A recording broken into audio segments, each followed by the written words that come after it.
समाजाचे संस्थापक राजे छत्रपती शिवराय आपल्या पाथर्डी आणि परिसरातल्या जमलेल्या माझ्या तमाम मराठा बांधवांना माझा मानाचा देश.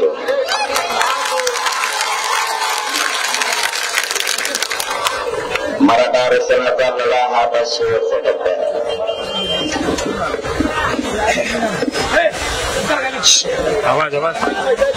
या अजून खाली पडी तर काय म्हणा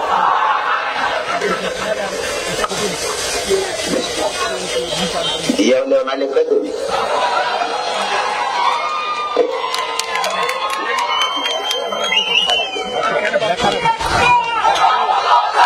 मराठा आरक्षणाचा लढा हा आता शेवटच्या टप्प्यात. 60-70 वर्षापासून मराठा समाजाच्या आरक्षणाचा विषय मार्गी निघत नव्हता. आता तो लढा अंतिम टप्प्यात. आतापर्यंत या राज्यात 54 लाख मराठे कुणबी असलेले किंवा ओबीसी आरक्षणात असलेल्या नोंदी सापडल्या. तुमच्या एकट्या अहमदनगर जिल्ह्यात 2.25 लाख सापडल्यात. नवीन आपलं म्हणणं तेच होतं की जर आमच्या शासकीय नोंदी आहेत तर मी का देत नाही. आता 1.5 महिना उलटून गेला, नोंदी सापडलेल्या तरी प्रमाणपत्र दिले जात नाही. तेव्हापासून आतापर्यंत आपण जवळपास 7 महिन्याचा वेळ सरकारला दिला. तरीही ते म्हणजे ते वेळ पाहिजे. मग येतो आता 2-3 वर्ष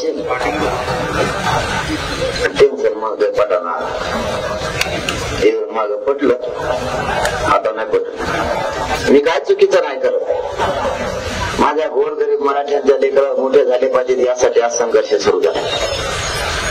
तुम्ही कसे देत नाहीत ते आता मुंबईत आल्यावर मी आणि माझा मराठा समाज बघून घेणार. बाकीचं आम्हाला नाही सांगायचं. त्या धमक्याला आम्ही मराठे घाबरत नसतो कधी, ते आम्हाला नाही सांगायचं. तुमचं एकमत आहे का नाही त्या एकमताशी आम्हाला नाही देणं घेणं. तुम्ही काय करणार आहे ते आम्हाला नाही माहित. चिठ्ठीचं ठरले दिलं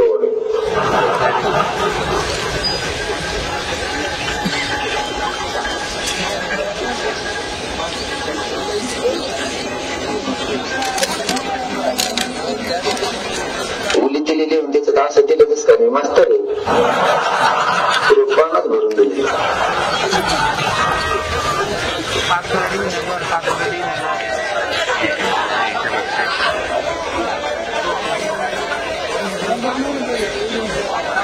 नोंदी सापडल्यात का?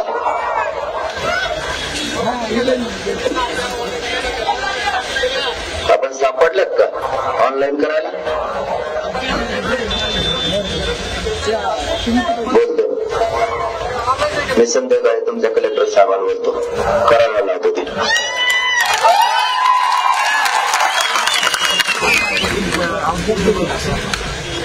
हा मराठा समाजानं संघर्ष उभा केला. तुमच्यात एकमत आहे का नाही आम्हाला नाही माहित. आणि तुमच्या एकमताशी आम्ही काय ठेका घेतलेला नाही. माझ्या गोरगरीब मराठ्यांनी तुम्हाला वर्षानुवर्ष मोठं करण्याचं काम केलंय. आमच्या हक्काचं आरक्षण आम्ही मागतोय. बाकीच्या नोंदी नसताना किंवा कोणालाही मागास सिद्ध केलेलं नसताना आरक्षण दिलं गेलं. मराठा हा मागाचाही सिद्ध झाला आणि मराठ्यांच्या शासकीय नोंदी या राज्यभर सापडल्या तरी आरक्षण नाही. मग मराठ्यांचं नेमकं चुकलं काय? तुम्हाला इतका वेळ दिला 42 वर्षापासून आतापर्यंत, आणि हे आंदोलन सुरू झाल्यापासून 7 महिन्याचा वेळ दिला. तरीही तुम्ही जर आम्हाला वेळच पाहिजे म्हणत असाल तर मराठा आता 1 तासही तुम्हाला द्यायला तयार नाहीत. आम्हाला आरक्षणच पाहिजे. तुमच्या बैठका संपणार नाहीत हे आम्हाला माहिती. तुम्ही काय करता हे बी आम्हाला माहिती. आणि तुम्ही काय करता आणि माझं काय करायला. तुम्ही काही केलं तरी मी देत नाही. आणि या गॅमुळे किती जमा झालाय आता तोडून काढून सगळं. आता सुट्टी नाही बापा. मराठ्यांचे पोर आता या आरक्षणापायी सुशिक्षित बेकार नाही झाले पाहिजे. तुमचं राजकारण थोडे दिवस जरा बाजूला ठेवा.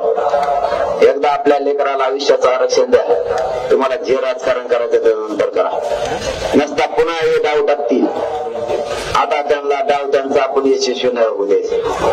मी या पाथर्डी तालुक्यातील आणि अहमदनगर जिल्ह्यातील मराठा बांधवांना हात जोडून विनंती करू सांगतो, मी तुमच्या पाठबळ आणि तुमचा आशीर्वाद घेऊन मुंबईकडे निघालो. आणि मी जर एखादी गोष्ट ठरवली तर मी ती करतो.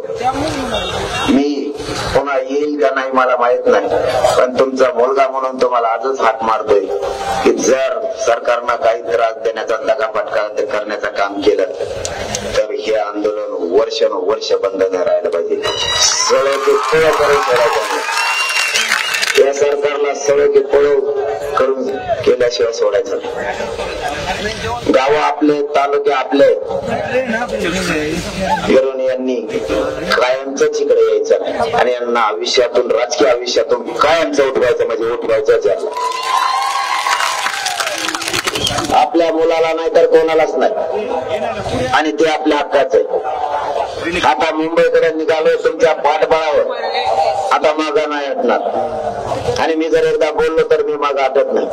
मी माझं कुटुंब सुद्धा बाजूला सारलंय, मी माझ्या या समाजालाच मायबाप मानलंय. तुमचं आणि आपलं नातं मायलेकराचं आहे. आता आम्हाला उघडं पडू देऊ नका. ही संघर्षाची लढाई कोणत्या टोकाला जाईल माहित नाही, आमच्याकडून ती शांततेत आहे. पण सरकारनं जाणून बुजून जर काही षडयंत्र करून तिला मोडायचा प्रयत्न केला तर तुम्हाला या मुंबईकडे चाललेल्या लेकराच्या पाठीशी ताकदीनं उभं राहावं लागणार. कारण आपली मागणी काही चुकीची नाहीये आणि आपण कधी चुकीचं कामही केलेलं नाही. मराठा समाजानं प्रत्येकाला प्रत्येक वेळेस सांभाळलं. आज वेळ आरक्षण द्यायची आली तर आपल्या विरोधात षडयंत्र रचायला लागले. यांच्यात तर इतका राज्यातला करोडोना मराठा एकत्र झाल्यामुळे यांच्यामध्ये एवढा दम नाही, परंतु शेवटी सत्तेची धग आणि मस्ती जर डोक्यात गेली तर मराठ्यांना ती उतरावी लागेल, हे तुम्हाला आजच सांगून जातो. आणि मराठ्यांच्या नादी लागणं एवढं सोपं नाही, त्यांनी बघितलंय. या राज्यात तरी मराठ्यांच्या नादी लागायचं म्हणलं आणि मराठ्यांच्या डोक्यात जर एखादा माणूस बसला त्याला आयुष्यभर मराठी बोलायला लागू देत नाहीत, आयुष्यभर. आता ही लढाई जिंकायची, ही शेवटची आरपारची लढाई. तुम्ही असताल त्या ठिकाणी, तुम्ही असताल त्या कामात, तुमच्या कानावर जर पडलं मुंबईकडे गेलेल्या पोरांना काही त्रास व्हायला लागला तर हातातले कामं टाकून महाराष्ट्रातल्या कानाकोपऱ्यातल्या मराठ्यांनी रस्त्यावर उभा राहा. न्याय मिळेपर्यंत त्या पोरांच्या पाठीशी उभा राहा. आम्हाला किती त्रास झाला, सरकारनं आमच्या छातीवर गोळ्या जरी घातल्या तरी तुम्हाला शब्द देतो, हा मनोज जरांगे तुमचा मुलगा गोळ्या जरी लावला तरी एक इंच माग घातणार नाही. मी माझ्या जीवाची पर्वा करत नाही, कारण हा समाज माझं कुटुंब आहे आणि या समाजानं सुद्धा मला मुलगा मानलाय. त्यामुळे माझ्या कुटुंब सुद्धा बाजूला सरून आज 5 महिने झाले मी घराला सुद्धा शिवलं नाही आणि मराठ्यांना आरक्षण मिळून देईल तर घराला शिवणार सुद्धा. कुठेतरी आपल्याला कठोर भूमिका घ्यावी लागणार, कुठेतरी या समाजाची प्रगती करण्यासाठी आपल्याला वेळ द्यावा लागणार. पहिल्या दिवशी जी ताकद होती तीच आपल्याला शेवटपर्यंत ठेवावी लागणार. आतापर्यंत या राज्यात आणि देशात इतका वेळ सरकारला कोणीच दिला नसेल. आपल्या मराठा समाजानं सरकारला आतापर्यंत 7 महिने वेळ दिला. आणखीन मराठ्याने द्यायचा किती दिवस? साधा आणि सोपा प्रश्न आहे. 54 लाख नोंदी सरकारने सापडल्या. देणार कोण? सरकार. नोंदी सापडणार कोण? सरकार. मग अडचण काय? त्याच्या परिवाराला दिले पाहिजे, तो तर कायदा सांगतो त्याच्या नातेवाईकाला दिलं पाहिजे. बीड तालुक्यात एक गाव आहे, त्या गावात एका पत्रावरती 250 प्रमाणपत्र मिळाले, एकाच नोंदीवरती. इतकं कुटुंब त्याचं मोठं होतं. त्या गोरगरिबांच्या लेकराचं कल्याण व्हायला लागलं. 54 लाख नोंदी तुम्ही सापडलेल्या म्हणते याला अडचण काय? ते एवढंच म्हणते, मागासवर्ग आयोग काम करतो आणि फेब्रुवारी एंड पर्यंत मला आरक्षण देतो. अरे फेब्रुवारीला मार्चला नाही, पण या नोंदीत काय झालं ते तर सांग ना. ते मागासवर्ग आयोगाचा अहवाल येईल तेव्हा येईल. सुप्रीम कोर्टाने ज्या त्रुटी भरायच्या सांगितल्या त्या भरायच्या तेव्हा भरल्या पाहिजे. भोसले समितीने त्रुट्या भरल्या, सरकारनं तो अहवाल स्वीकारला. मग आता सुप्रीम कोर्टात दाखल केला का नाही सरकारला माहिती. मराठा समाज मागास सिद्ध करण्यासाठी मागासवर्ग आयोग नेमला, ते होत राहील. ती बाजू वेगळी, आपल्यात फक्त संभ्रम निर्माण करायला लागले. ते आरक्षण वेगळं आपण म्हणतो ते वेगळं. मराठा समाजाच्या 54 लाख नोंदी या ओबीसी आरक्षणात सापडल्या आणि हे आरक्षण राज्यापासून केंद्रापर्यंत. या नोंदीचे प्रमाणपत्र देण्याऐवजी बैठका घेऊन एवढंच सांगते, आम्ही तुम्हाला फेब्रुवारी एंड पर्यंत टिकणार आरक्षण देणार आहे. मग हे काय उडणार आहे का? आम्ही म्हणतो ती उलट त्याचीच गॅरंटी नाही तुम्ही म्हणतात त्याची. कारण ते आरक्षण 5 मे 2021 रोजी रद्द झालं. 50% वर गेलं. इंदिरा साहनीचं जजमेंट सांगतं 50% वर गेलं आरक्षण नाही राहत. आता तुम्ही क्युरिटी पिटिशन दाखल केली, रिव्ह्यू तुमचा फेटाळला आहे. क्युरिटी पिटिशन ओपन कोर्टात घेतली जाणार का? याचं उत्तर नाही. मग घेतले जाणार नाही तर चेंबर मध्ये वाचन होणार. पाठीमाग 5 मे 2021 रोजी दिलेल्या निकालाचं फक्त वाचन, अहवाल वाचला जाणार नाही. मग मराठ्यांचं आरक्षण ठिकाण कसं? आम्ही त्यांना एवढंच विचारलं, ओपन कोर्टात हिअरिंग होणार आहे का? मग मात्र टिकतंय ते सांगा. ते बी त्यांना माहिती. मग आता सरकार तुम्ही साठी तुम्हाला माहित नाही, आम्हाला नाही माहिती. त्यापेक्षा हे आरक्षणाचे भाग दोन, ते आरक्षण 50% वर आहे आणि आपल्या नोंदी मिळालेलं आरक्षण हे 50% आत ओबीसी आरक्षणात. मग हे का देत नाहीत हे विचारायला आम्ही मुंबईला चाललो. जावा का? सगळ्याला आरक्षण पाहिजे तुम्हाला हातवर करून सांगा बरं. इतके हातवर केले म्हणजे सरकारचा कार्यक्रमच व्हायचा मला दिसतो. बाकी तुम्ही बाकीच्यांचा विचार नका करू आता. बाकीच्यांचा विचार नका करू आता. बाकीच्यांचा कार्यक्रम उलटा सुटणार राईट का तुमच्या जीवावर. गोंबल्ले गप बसली. 50% जाती येऊ नको, बाहेर जाय ना वर जाय. म्हणलं कुठं जातो रे? 50% वर जाय खाली जाय. तू गोवर खातो एकटा? सगळ्या दुनियाच सगळी तो आता काय काम जाऊ. त्याला वाटलं मी येणार आहे का काय की, जेव्हा त्याच्या मागा लागलो अरे म्हणले बेकार आहे, बारीक दिसतंय फक्त. आणि आता तर पट्टात लावून चाललोय मराठ्यासाठी. पण हटतच नाही आता. ते म्हणजे तू कमराला काय झालं? म्हणलं काय नाही झालं. तुला काय करायचं माझ्या कमराला काय म्हणजे आरक्षण दे चाल. मी माझं जीवन या समाजासाठी अर्पण केलं. मी मरायला कुठे भेटेल? आणि जे मरायला भेटेल ते मराठे कसले, आणि लढायला भेटणारा ते कधीच नाही. फक्त शरीर मला आता साथ देत नाही. कारण एका महिन्यात 26 दिवस उपोषण झालेलं आहे माझं. एक 17 दिवस आणि एक 9 दिवस. त्यामुळे माझा भाऊ माझं शरीर नाही साथ देत मला. तरीही मी एक इंच सुद्धा या मराठा समाजाच्या लेकराचं मोठं व्हावं म्हणून मागा नाही सांगितलं. मला गाडीत कवच झोप लागते सुद्धा माहीत होत नाही. आणि झोप जर नाही लागायला लागली तर 4-4 वाजेपर्यंत जागा आहे. मी माझ्या मायबाप समाजाच्या दारात 5 वाजता सुद्धा जातो आणि त्यांना जागा करतो. अशी संधी पुन्हा येणार नाही आता जागेवर. तुम्हाला सुद्धा माझ्या हात जोडून तुम्ही इतक्या विराट संख्येने इथं जमला. आम्ही मुंबईच्या दिशेनं तुमच्या बळावर चाललो. पाठीमागं बारकाईने लक्ष ठेवा. तुमचे पोरं 500-600 किलोमीटरवर आरक्षणाची मागणी मागण्यासाठी चालले. पाठीमागं बारकाईनं लक्ष असू द्या.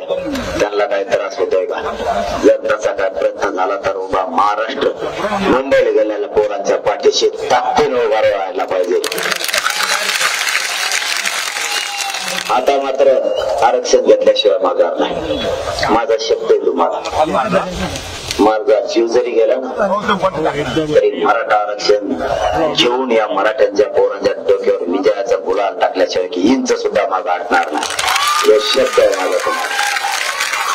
फक्त आता तुम्ही गावाची गावं आणि जिल्हा पण तुमचा पूर्ण पुन्हा एकदा जागृत करा. अंतिम टप्प्यात आलाय. सरकारने कितीही त्रास देऊ द्या, काहीही करू द्या, आपण मात्र आता हटायचं नाही. आपण मात्र यासाठीच चाललंय. मग ते खाली आणतो तू काय म्हणणार आहे दुसरं मुंबईला त्यांना आरक्षण देऊन, आणि मग मी काय झालं टेन्शन घेऊ नको, मी दिले आणि तो आल्यावर आम्ही कुठे बसव. तो नमुना आहे, मी सरकारला लागलेलो ते मी म्हणले असलं नमुना आहे. सरकारचा एकच प्रॉब्लेम माय बाबा, मी त्यांना मॅनेज होत नाही, फुटत बी नाही. सगळ्यात मोठा प्रॉब्लेम आहे त्यांना.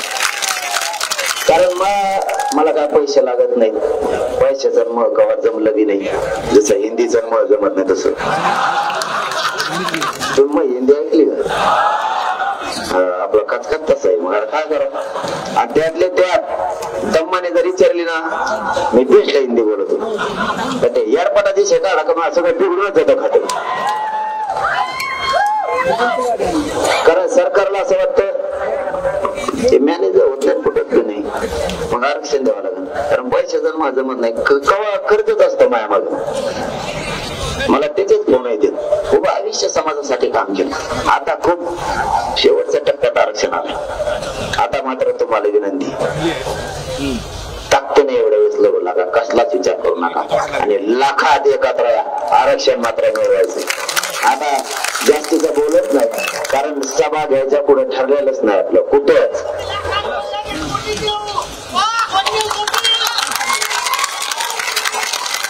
आणि ज्यांना शक्य असेल त्यांनी पण मुंबईला 26 तारखेला या, म्हणजे 25लाच निघा, जास्तीत जास्त ताकदीनं मुंबईकडे निघा. आणि जे इथं राहिले तिथं जर पोराला त्रास दिला ना, मग इकडे मी नाही सांगत काय करायचं, ते आपोआप करणार. फक्त सगळ्यांनी मुंबईकडे चला, कारण कुठे सभा द्यायचा ठरलेलं नाही. आपली पहिलीच सभा आहे म्हणायची, कारण आता लांबचा प्रवास करायचा, सभा घेऊन नाही चालणार. एकदा मराठ्यांच्या पदरात आरक्षण टाकलं, मोठमोठ्याला सभा घेऊ, काळजी करू नका. मराठ्यांचं काय करू शकत नाही. मराठ्यांची इतकी ताकद झाली की सध्या मराठ्याचं कोणीच काही करू शकत नाही. आता कोणी आपल्याला काही बोलायचं एक होत नाही, तर काही बोलायचं. आता एक झाल्यापासून ते बोला ना, चहा प्यायला सुद्धा फाट्यावर नाही ते. आता इतके मराठी एक झाले, त्यांना वाटतं आता काही ठिकाणी त्यांचे कमी जास्त आहेत ना थोडी, ते वळवळ करायला बघत येत. त्यांना लगेच माहित झाले आजूबाजूने यांचं झाड आहे, असं मागे लागतं नाही बेकार. त्यामुळे आता ते गप झाले. त्यामुळे आपल्या एकजुटीत टाका, आपले लेकरं मोठे होती. तुम्हाला एवढीच विनंती, सगळे ताकदीनं या आंदोलनात उभे राहा, जागृती करा, एकमेकाला सांगत चला, आणि सगळे दम्माने गाड्या हाणत जा, एकदम दम्माने. मोटरसायकल असा पळतात तुम्ही, मग तर झोपच उडू देऊ, तिच्या गाड्या दम्माने हाणा. कारण तुम्हाला आता मुक्काम कुठे आपला तिथपर्यंत यायचं, तुम्हाला शांततेत सगळ्याला. मग परत माघारी या, सगळ्यांनी शांततेत तिकडे या, सगळ्यांनी जेवण करून घ्या. सगळ्यांना विनंती, सगळ्यांना जेवण करून घ्या आणि मोटरसायकली दम्माने मारा. आपले बांधवांनी ज्यांनी जेवण केलं नाही त्यांनी तर जेवणाची व्यवस्था, सगळ्यांनी जेवण करा आणि दम्माने. महाराष्ट्रातील सर्व बातम्यांचे विश्वासार्ह व्यासपीठ, सकाळच्या सर्व सोशल मीडिया प्लॅटफॉर्मला लाईक, फॉलो आणि सबस्क्राईब करा. तसंच सर्व नोटिफिकेशनसाठी बेल आयकॉन प्रेस करायला विसरू नका.